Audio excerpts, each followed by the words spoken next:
dia nggak mau diproses. Padahal kan karena dia jatuh dalam dosa.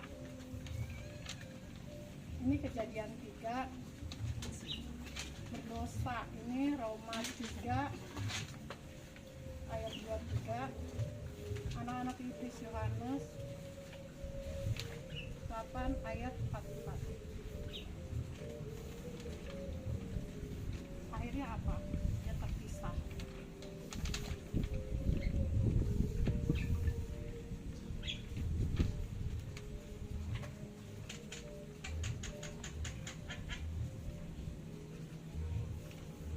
Yang sampai pada akhirnya mengalami ketika dia jatuh dalam dosa, ketika dia mati, akhirnya dia masuk Ketidakbahagiaan.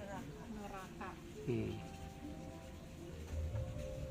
Hidupnya penuh dengan ketidakbahagiaan. Hmm.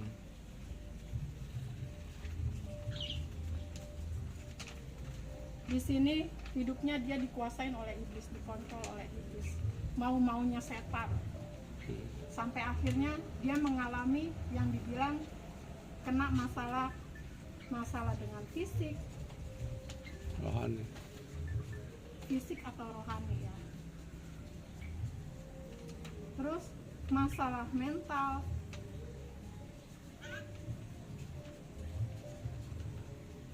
sehingga ketika dia mati itu dia ada yang namanya masalah penghakiman.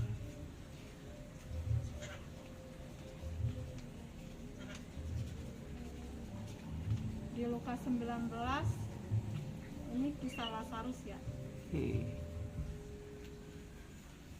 Lukas 19 16. 16 sampai 19 sampai 31. Yang sampai pada akhirnya dia mengalami juga warisan dosa. Masih ada nggak sampai sekarang? Masih ada. Karena apa? Kita mengikuti kemauan yang dibilang Bapak dari segala ya. Yohanes 8 ayat 44 ya.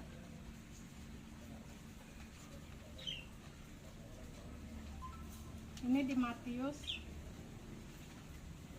27 ayat 25.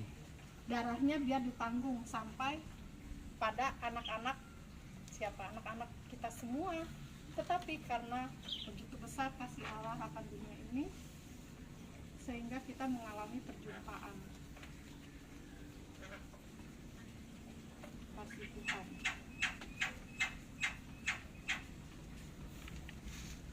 Yohanes 3 ayat 16. Pasti udah pada hafal semua ya. Kalau misalnya kita dibaptis pasti ada yang disuruh buat hafalkan salah satu ayat. Contohnya seperti ini ya. Dia adalah nabi sejati.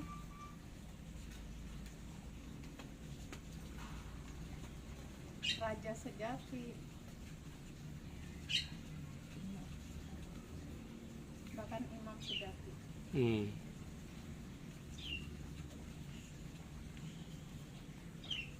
Karena kasih Tuhan, sehingga ketika kita tahu kita hidup di dunia ini dikontrol oleh iblis, banyak banget masalah yang sampai akhirnya pernah mengalami sakit mental yang diderita.